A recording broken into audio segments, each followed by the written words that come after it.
They didn't even look at me when they said it. "Move, Lacey. That's for Anna. You don't belong there." My mother's voice was dismissive, clipped, as though she were brushing crumbs off the table. My seat, the one I'd sat in since childhood, was already filled. My brother's wife smiled smugly as she smoothed her dress, slipping into my place without hesitation. The table was full, no chair left for me.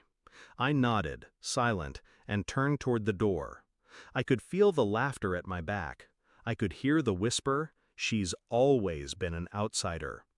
I walked out, calm on the surface, but inside, I was fire. It wasn't the first time they tried to erase me. I was the middle child, the quiet one, the one who didn't demand. My brother soaked up all the light, and I grew used to shadows. At first, I thought it was my fault. Maybe I wasn't enough. But enough for what? Their love was conditional, their approval transactional.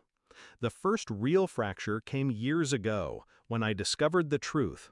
While I was working double shifts to pay off my college debt, my father had taken money from the account my grandfather set aside for me.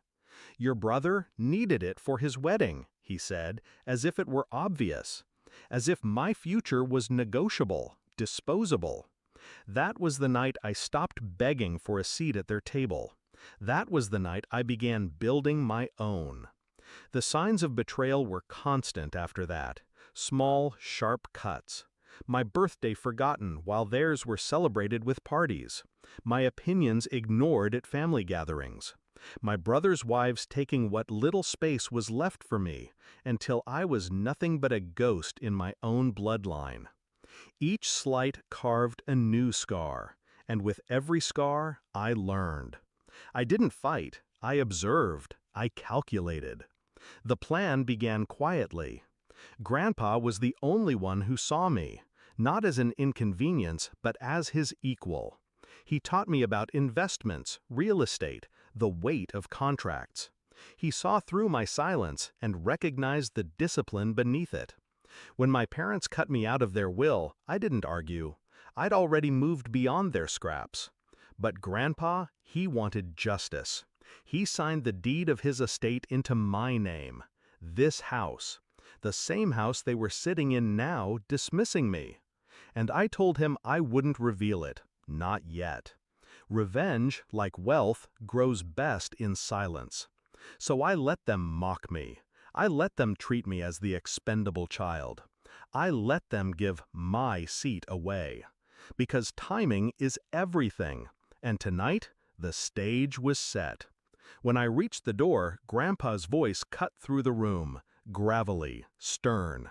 "Sit down, Lacey." I froze. Everyone did. My father shifted in his chair. "Dad, there's no place for her." "Enough," Grandpa snapped, slamming his hand on the table. His gaze swept across the room, sharp as a blade. Then he turned to me. "Actually, she owns this house."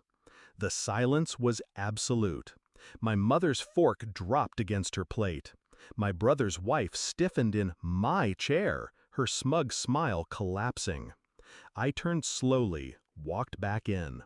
My heels echoed on the hardwood. I didn't rush. I didn't need to. Every second stretched like a lifetime. I stopped beside the table, beside her. Anna looked up at me, pale.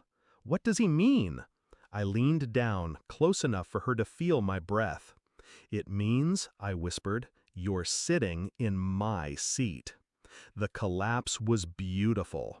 My brothers demanded answers. My parents sputtered excuses. My mother's face was red with embarrassment, fury, shame. I didn't argue. I didn't explain. Grandpa slid the deed across the table, the official stamp clear, my name inked in bold. Every eye followed it. Every mouth fell silent. They realized then that the daughter they had dismissed, the sister they had mocked, the relative they had erased, was the one who now held the keys to their roof.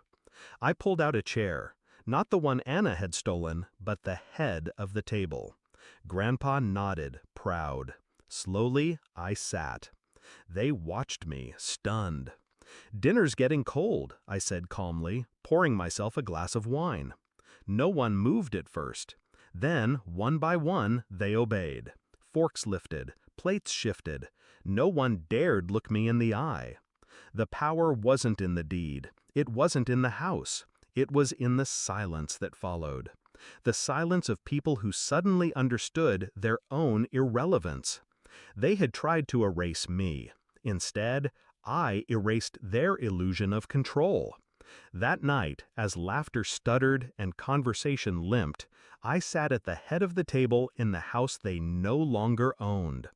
Every betrayal, every insult, every stolen moment led here, to this silence, to this reckoning, and I savored it like the finest wine.